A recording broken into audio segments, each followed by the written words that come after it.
eto na mga kababayan, good morning, good evening, good afternoon.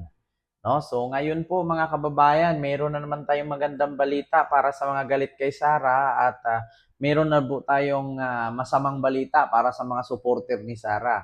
Ngayon mga kababayan, si Sara Duterte po ay nanatiling nasa The Hague sa Netherlands at this time. So ilang araw na siya doon na nakabantay at nagasikaso para sa kaso ng kanyang ama na si Digong na nakakulong nga sa ICC Detention Facility Center. So ngayon mga kababayan, eto na. Yung House Impeachment Prosecutors no file na sila ng motion laban sa panagutin nga si Sara at ipa-explain no at sagutin ni Sara itong mga issue na lumalabas ngayon na iba't ibang pangalan ng mga beneficiary ng confidential fund niya, yung mga tumatanggap, no, yung nakaraan ang pangalan mga Chichiria Piatos, Nuba Uwishi Nagaraya, kung ano-ano pa. Ngayon naman mga kababayan, meron na naman panibagong lumabas. Si Dudong Kamuti, Dudong Bungal, Dudong Bakdul, diba? Tapos may mga kamuti pa. Edgar Kamuti, ano ba yung mga pangalan mga kamuti. Tapos kamakailan lang, ngayon lang, 3 days nakalipas, no, yesterday.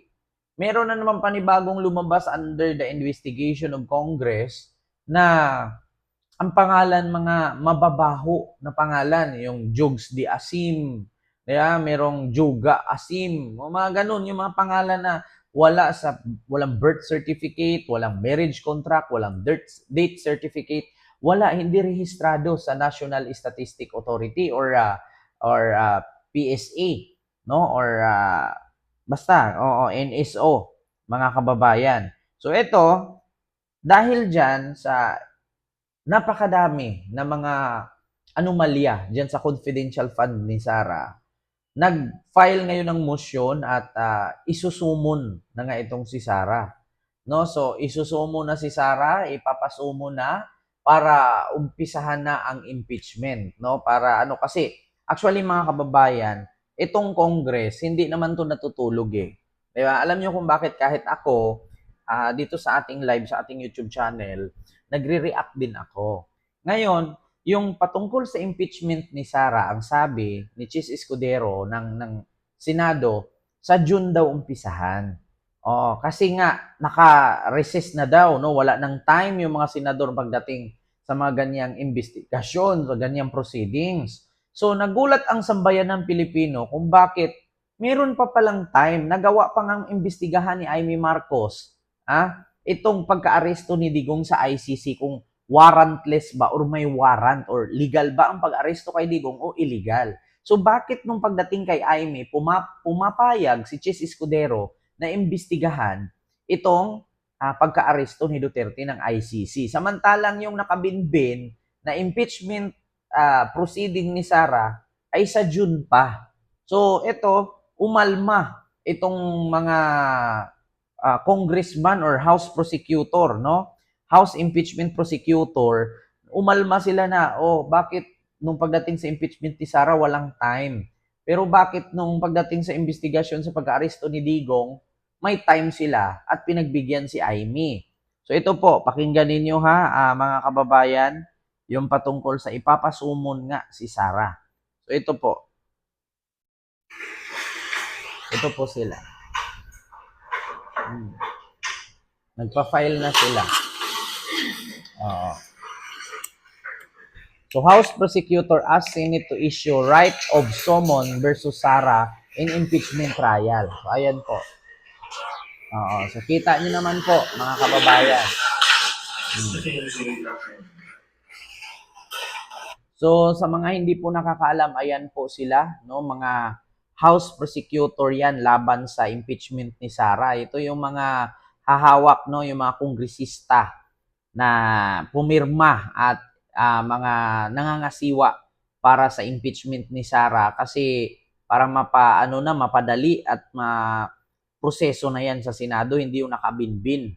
Kasi nagtataka sila at nagrereklamo sila pagdating sa investigasyon ni Amy Marcos patungkol doon sa pagka-aresto ni Digong, merong time.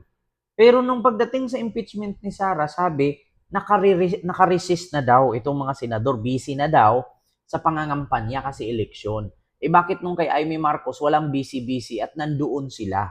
At ayun nga, successful nga yung investigasyon, no, sa Senado. So, kaya sila nagrereklamo. So ito na ngayon, mga kababayan.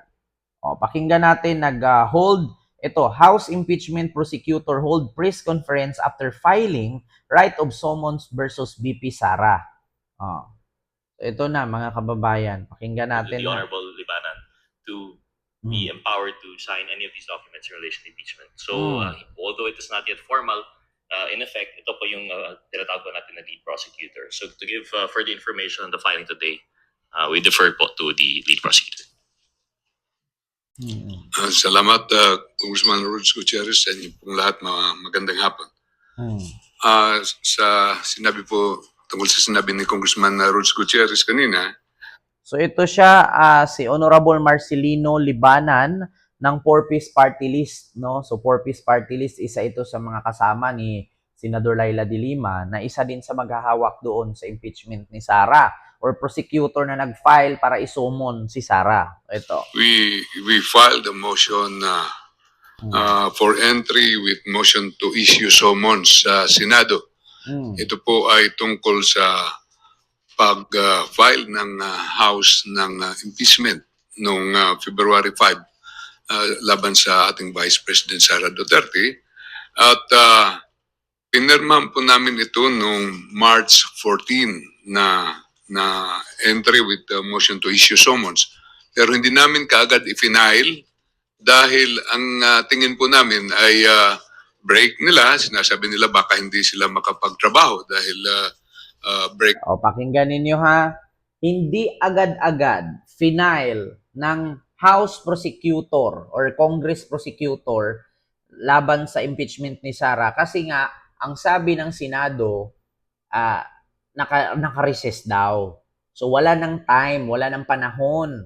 So busy na sa pangangampanya ang mga senador, may lakad dito, lakad doon, mangampanya dito, mangampanya doon. Kaya hindi nila i-file. Pero pakinggan ninyo ang kanilang rason kung bakit final na nila ngayon at ipapasumon ngayon si Sara. Pakinggan ninyo kasi sinabi ko na rin yan kanina. Si Amy Marcos, nagkaroon ng panahon ang Senate na imbestigahan yung pagka-aresto kay Digong. Pero bakit itong impeachment ni Sara na mas nauna pa doon sa investigasyon sa pagka-aresto ni Digong ay nakatingga pa rin hanggang ngayon? So ito. Ngayong Senado. Pero apparently, nagkaroon po sila ng hearing last Thursday nung committee ni Senadora Amy. Ibig sabihin, nagtatrabaho pa rin po ang Senado. Kaya ngayong araw ay i-final po natin itong entry with motion to issue summons. Anong ibig po sabihin nito? Una ay pinahayag po namin na nakahanda po ang House. Kahit po ngayon ay panahon din ng kampanya po namin, kami ni Congressman Rhodes Gutierrez ay nangangampanya. Dahil inatasan po kami na maglitis, maging prosecutors, ay gagawin po namin ang aming tungkulin. At ayon po sa rules of impeachment ng Senado, pag mayroong na-file sa Senado na impeachment complaint, the Senate shall start the proceedings forthwith. So, yun nga. So, ang sabi daw sa Senado, kung sakali may magreklamo or mag-file laban sa impeachment proceeding, so gagawin daw ng Senado. So, ngayon, mga kababayan, yun nga, kung nakaraan nga sa aking live na, di ba, nagmura na nga ako, nabuisit ako. Bakit pagdating sa investigasyon, sa pag-aaresto ni Digong, napagbigyan ni Senador Chis Escudero itong si Amy Marcos na imbestigahan kung illegal ba o legal ang pagka-aresto kay Digong. Pero bakit yung nakabinbin na impeachment complaint laban kay Sara ay hindi pinoproceed-proceed? Ang sabi, wala daw time kasi naka-resist na daw. Busy sa pangangampanya. Bakit nagkaroon ng time nung pag-imbestiga kay Amy? So, napaka-unfair. So, halatang-halata po talaga, mga kababayan, na itong Senado ay pabor kay Digong. Bakit? Pagdating kay Digong, investigasyon ni Digong, no, para kay Digong, sa kapakanan ni Digong, sinang-ayunan at pinayagan nila na mag-hearing together with Amy Marcos. So, inukihan ni Chis Escudero.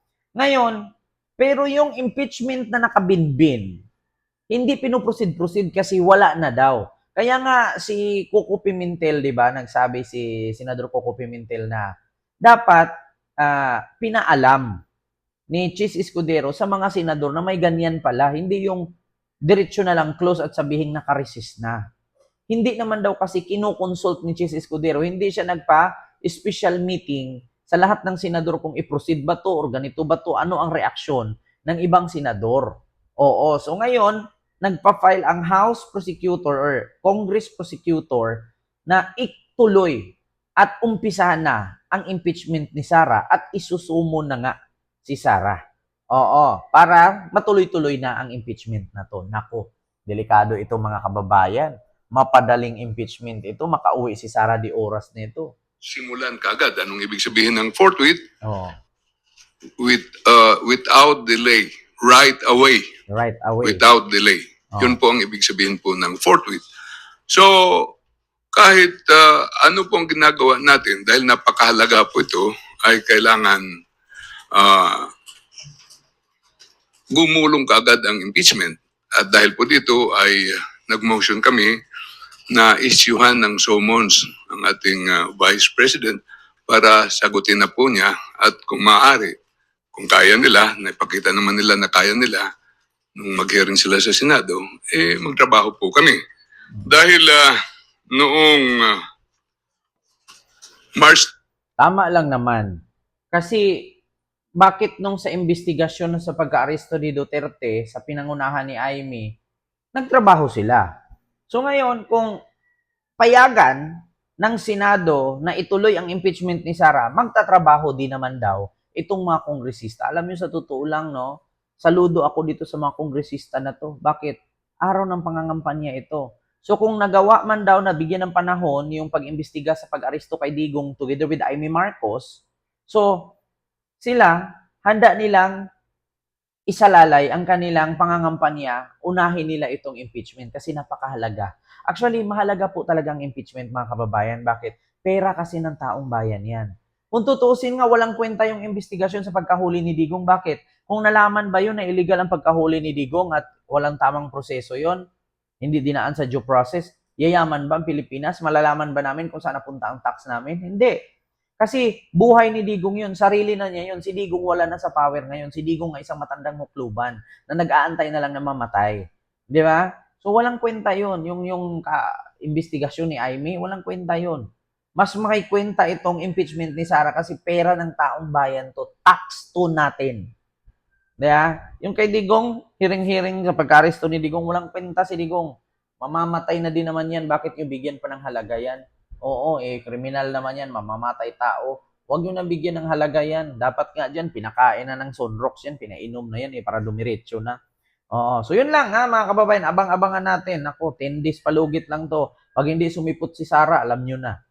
So yun lang, maraming salamat and see you next vlog. God first. Thank you.